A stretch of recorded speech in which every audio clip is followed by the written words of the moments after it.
Welcome to chem pharma simplified. आज हम एक ऐसी हिडन फाइनेंशियल अपॉर्चुनिटी को अनकवर करने वाले हैं जो इंडिया के बढ़ते इंडस्ट्रियल वाटर क्राइसिस के बिल्कुल बीचों बीच छुपी है। ये मुद्दा अब सिर्फ एक एनवायरमेंटल डिस्कशन नहीं बचा है, बल्कि ये आने वाले दशक की लिटरली सबसे बड़ी स्पेशलिटी केमिकल अपॉर्चुनिटी बन चुका है।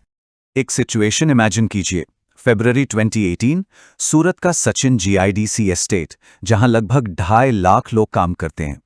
वहां अचानक पानी की इतनी भयानक कमी हुई कि 2250 इंडस्ट्रियल यूनिट्स को प्रोडक्शन पूरी तरह रोकना पड़ गया। हालात यहां तक आ गए कि वीवर्स ने मजदूरों को साफ कह दिया कि कल से घर से अपना पीने का पानी साथ लेकर आना। इस एक क्राइसिस ने एक सच्चाई बिल्कुल साफ कर दी। जब बाहर से पानी मिलना बंद हो जाए तो फैक्ट्री के अंदर का पानी रिसाइकिल करना कोई चॉइस नहीं, एक एब्सोल्यूट मजबूरी बन जाता है। तो आज के इस एक्सप्लेनर में हम इस पूरे कॉम्प्लेक्स टॉपिक को बहुत आसान शब्दों में ब्रेक डाउन करेंगे।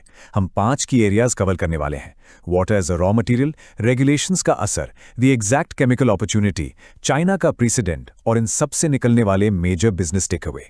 तो चलिए सबसे पहले बात करते हैं water as a raw material की। यहाँ दिमाग से एक पुरानी सोच को बिल्कुल निकालना होगा। हम हमेशा से पानी को एक बैकग्राउंड यूटिलिटी या सिर्फ एक बेसिक सॉल्वेंट मानते आए हैं, राइट? लेकिन नई रियलिटी पूरी तरह अलग है। पानी आज वॉल्यूम के हिसाब से किसी भी फैक्ट्री में सबसे ज्यादा कंज्यूम होने वाला रॉ मटेरियल बन चुका है। उदाहरण के लिए, एक मीडियम साइज की टेक्सटाइल यूनिट रोजाना लगभग 1 मिलियन यानी 10 लाख लीटर्स पानी पी जाती है। फार्मा प्लांट्स में भी लाखों लीटर्स प्योरिफाइड वाटर लगता है। ये अब एक क्रिटिकल नॉन नेगोशिएबल इनपुट है। और इस क्रिटिकल इनपुट की सप्लाई लाइंस कितनी फ्रेजाइल हैं, ये सच में थोड़ा डरावना है। गुजरात जैसे massive industrial hubs practically Madhya Pradesh के रेनफॉल पर डिपेंड करते हैं। अगर वहां बारिश थोड़ी भी कम हुई तो नर्मदा कैनाल से आने वाला पानी रुक जाता है और सीधा गुजरात की फैक्ट्री लाइंस ठप पड़ जाती हैं। ये एक ऐसी वल्नरेबिलिटी है जिसे इग्नोर करना अब किसी के बस की बात नहीं है। और इसी वल्नरेबिलिटी के चलते एंट्री होती है हमारे दूसरे फैक्टर की, the regulatory push.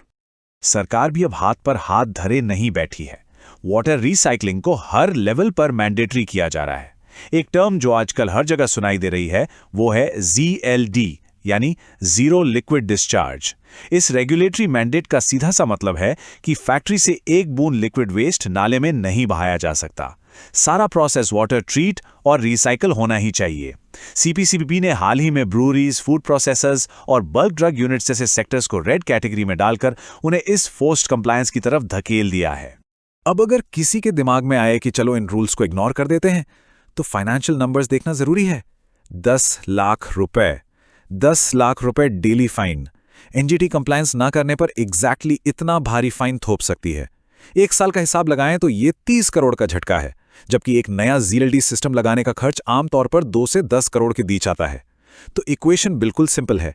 Chemical water treatment अब एनवायरनमेंट बचाने के लिए नहीं, बल्कि कंपनीज को फाइनेंशियल रूइन से बचाने के लिए जरूरी हो गया है। तो इस पूरे सिनारियो में केमिकल अपॉर्चुनिटी कहां छिपी है? इन प्लांट्स को टेक्निकली चलाने के लिए आखिर किन केमिकल्स की जरूरत पड़ती है? चलिए देखते हैं। हर वाटर रिसाइकलिंग प्लांट की लाइफ ब्लड है ये 3 मेजर केमिकल कैटेगरीज। पहला, RO एंटीस्कैलेंट्स, जो बेसिकली महंगे फिल्टर्स और मेम्ब्रेन्स पर मिनरल्स को जमने से रोकते हैं। दूसरा, कूलिंग टावर केमिकल्स, जो कोरोजन, स्केलिंग और बायोलॉजिकल फाउलिंग को प्रिवेंट करते हैं ताकि हीट एक्सचेंज एफिशिएंटली होता रहे। और तीसरा, ZLD केमिकल्स, जो बचे हुए आखिरी रिजेक्टेड ब्राइन को ट्रीट करते हैं। सबसे जरूरी बात यह है कि ये केमिकल्स रोजाना लगातार डोज किए जाते हैं। ये मशीन की तरह कोई वन टाइम परचेज नहीं है। और इसी लगातार खपत का असर मार्केट की एक्सपोनेंशियल ग्रोथ पर दिख रहा है। इंडिया का वाटर ट्रीटमेंट केमिकल्स मार्केट 2025 के $0.68 बिलियन से डायरेक्ट $1.04 बिलियन तक जंप मारने वाला है बाय 2030। ये सॉलिडली 9% की एनुअल ग्रोथ है। और सबसे ब्रिलियंट पार्ट ये है कि ये टोटली रिसेशन प्रूफ है। इकोनॉमी चाहे ग्रो करे या ना करे, सरकार के फाइन्स और फैक्ट्री की पानी के रिक्वायरमेंट कभी नहीं रुकते। अक्सर ये दिमाग में आता है कि नेल्को वाटर, थर्मैक्स और आयन एक्सचेंज जैसे जायंट्स ने ऑलरेडी पूरा मार्केट कैप्चर कर लिया होगा। ये पार्शली सच जरूर है, लेकिन मार्केट बेस इतनी तेजी से एक्सपैंड हो रहा है कि आज MSCs के लिए एक मैसिव ओपनिंग क्रिएट हो चुकी है। रीजनल लेवल पे सप्लाई करना और स्पेसिफिक इंडस्ट्रीज के हिसाब से कस्टम फॉर्मुलेशंस बनाना, ये एक ऐसा सेगमेंट है जहां छोटे और अजाइल प्लेयर्स डीपली डोमिनेट कर सकते हैं। अब ये बूम किस लेवल तक जाएगा, इसका आइडिया लगाने के लिए चलिए देखते हैं द चाइना प्रेसिडेंट। कहते हैं ना कि हिस्ट्री से हम एग्जैक्ट फ्यूचर प्रिडिक्ट कर सकते हैं। 2015 में जब चाइना की येलो रिवर बेसिन में पानी की जबरदस्त कमी आई तो उन्होंने तुरंत अपना massive ZLD action plan implement किया। उस एक प्लान ने वहां वाटर ट्रीटमेंट केमिकल्स की एक बहुत बड़ी डोमेस्टिक इंडस्ट्री खड़ी कर दी। 2024 में इंडिया एग्जैक्टली वही CPB ZLD नॉर्म्स लागू कर रहा है। अगर ध्यान से देखा जाए तो हम इंडिया में चाइना की टाइमलाइन से ठीक 8-10 साल पीछे चल रहे हैं। जो केमिकल बूम चाइना ने 2015 से 2025 के बीच देखा, एग्जैक्टली वही बूम इंडिया में अब 2025 से 2035 के बीच शुरू हो रहा है। एंट्री लेने का इससे बेहतरीन समय लिटरली और कोई नहीं हो सकता। फाइनली आते हैं सबसे एक्शन ओरिएंटेड हिस्से पर, मेजर बिजनेस टेकअवेज। आखिर इस पूरी नॉलेज को प्रैक्टिकली कैश इन कैसे किया जाए। एक केमिकल प्रोफेशनल के तौर पर यहां 3 बहुत ही क्लियर बिजनेस मॉडल्स निकल कर आते हैं।